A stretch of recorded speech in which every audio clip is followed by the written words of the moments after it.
Kate Adams here on behalf of Apex Trader Funding, and I am here back once again with Sahil. I don't even know how many of these we've done at this point. We've done quite a few of these, haven't we? Yeah, I think three now. Or this is the fourth one. This is the fourth one. So what we're seeing, obviously, is we're seeing a level of consistency and growth. And so since we've had multiple conversations with you, I always like to kind of shift the conversation into really what's changed since the last time we spoke. Before we get into all of that, I want to congratulate you on your continued growth and success. I can hear the excitement in your voice. I can see it in your face. I know sort of where you are right now in terms of like something just shifted for you. And so I want to explore that a little bit. So basically, since the last time we had a chance to speak, what has really changed in your trading and in you that has led you to this point? I think ever since the last payout, which was I think $5,000 estimated, I had four accounts actually, so I think 3,800 or something.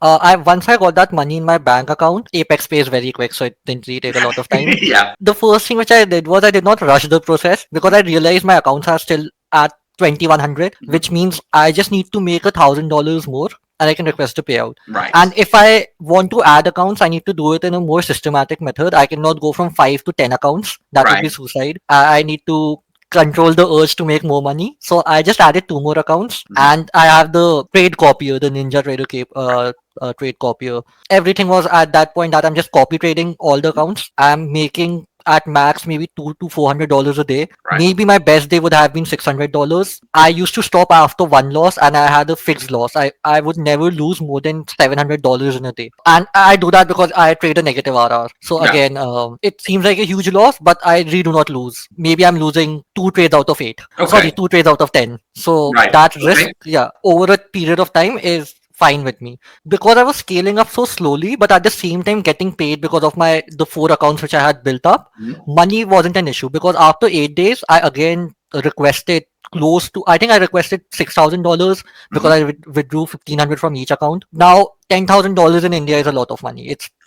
It's like a year's pay. I'm doing something very right. I'm consistent. After every payout, I would add accounts. So I got one more payout of the $6,000 from the previous accounts and $2,000 from the new 2 accounts.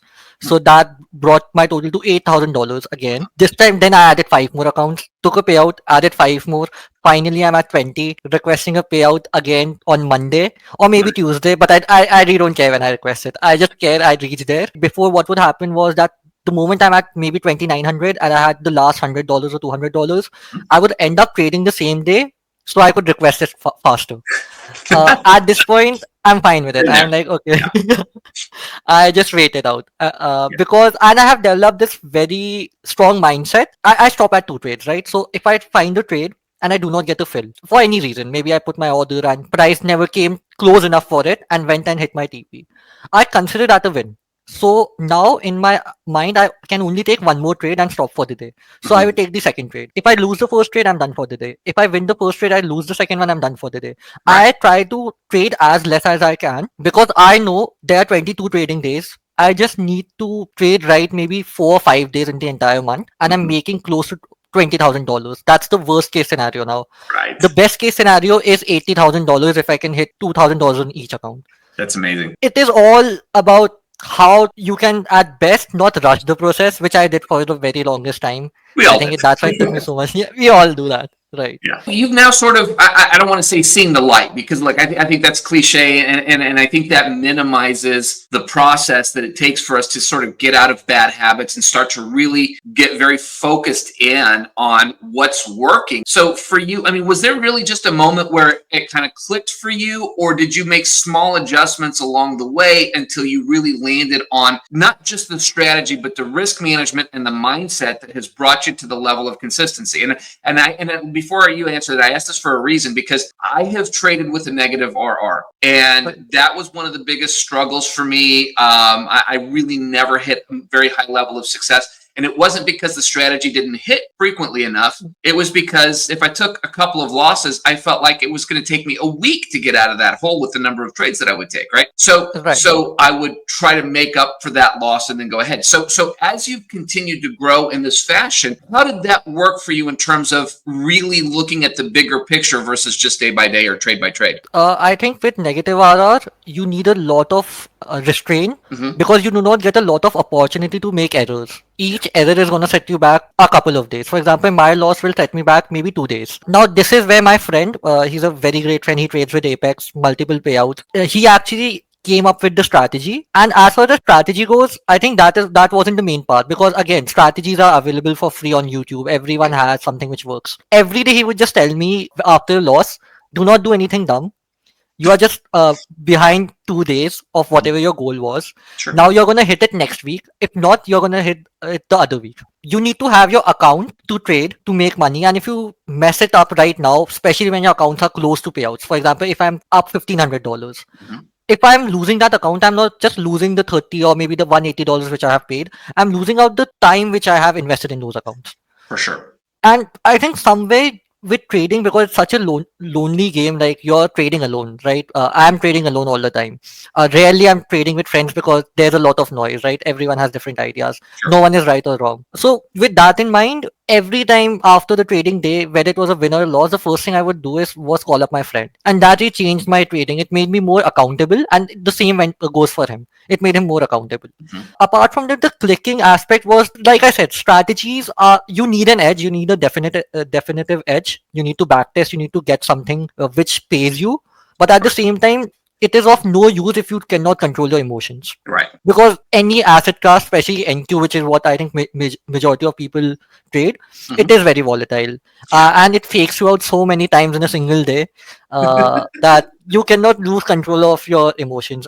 It is very hard, and that is why I suggest that start slow, build your. You need to have a decent bank balance. Maybe have $5,000 or $6,000 in your bank account before trying to go all in. You cannot have the mental pressure of making money.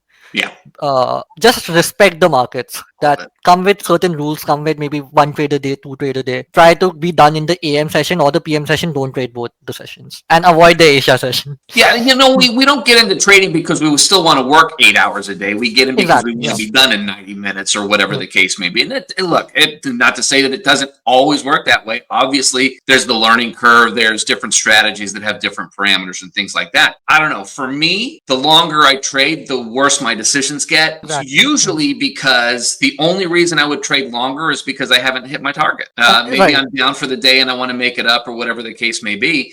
And so that would be the only reason I would find myself trading in the afternoon session. Now, I'm trying to break myself of that habit. I'm doing pretty good, but it's definitely a work in progress. I think so many traders are the same way. It's like, okay, well, my trade hits 80% of the time. So if I keep trading, I can get out of this Hmm. faster. And that's not the way Right. that that works. Exactly. As, It as won't work. you and I think, have both proven over the course of Yeah. time. What's next for you? You got your 20 accounts, man. Where do you go from here? I really want to hit maybe 80K a month in the Mhm. next few months. Right now, I'm just hoping to get one payout on each account. Like, I think I only have 5 accounts now on which I have never taken a payout because I started them a week ago. But Yeah. on Monday or Tuesday, hopefully, they get We'll to get the there. point where I am. Right now, my entire focus is honestly just keeping up this consistency, Mhm. because at this point, I do not want to scale out from Apex. Everything is centralized. I do not need to worry about my trades being copied or not copied. Yeah. It's a single firm. Tradeovate doesn't really mess up with Apex. So my entire focus is just making money consistently now, and I have started enjoying the money, because Beautiful. so far, even when I was profitable, I did not get a chance to really live that lifestyle. So I went on trips. I went on multiple trips. I splurged on a lot of things which I always wanted to. I spent some money on my family. That felt nice. Or maybe in a few months, I'll be at a point where I can genuinely pursue things outside trading, because I think we all get into trading as a passion, and that passion sticks. But Mhm. after a time, that passion tends to, especially once you're profitable, there's nothing new which is going to happen in the market. You know, you're Exactly. going to take the trade on your model, Mhm. which is going to form. You know the outcome. You're going to lose this trade or you're going to win it. But Right. after 10 trades, you're going to be profitable. So that curiosity and that idea that something new is going to happen goes away. Before you start, hate trading, it is necessary to really find an outlet. And for me, I think I have found mine. I have started swimming. I love swimming, and since I'm a full-time day trader now, Good. so I get a lot of time to pursue those hobbies. And you know what, you've earned it. And I think so often we get Um, caught up in the moment of I need to make more, I need um, to make more, I need to make more. Well, right.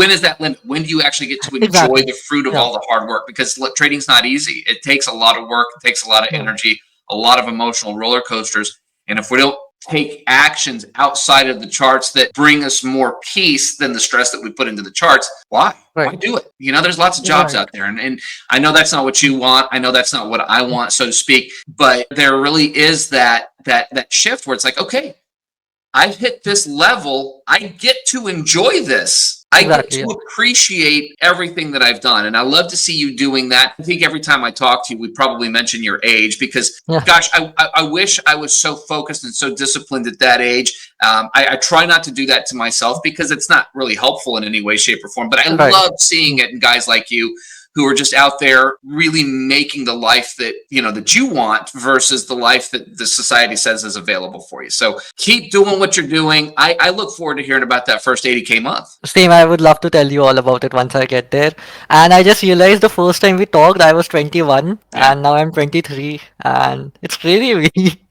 Somewhere we have known each other for 2 years now. I know, it's nuts. It's nuts. And like I like Yeah. when I see you in my calendar, it's like, all right, Sahil, I get to get a good update because I know it's Yeah. going to be a good update with you. So I love seeing this type of growth and development at any age, if we're being real honest. So I can't wait to hear about that next big milestone, which I think for you is that 80K level. So get after it. Don't put too much pressure on it. But I think you're Right. positioned to where this is a reasonable possibility for you in the next few months. And I can't wait to see what goes, where you go from here. Okay. Thank you so much again for having me. Always a pleasure, man.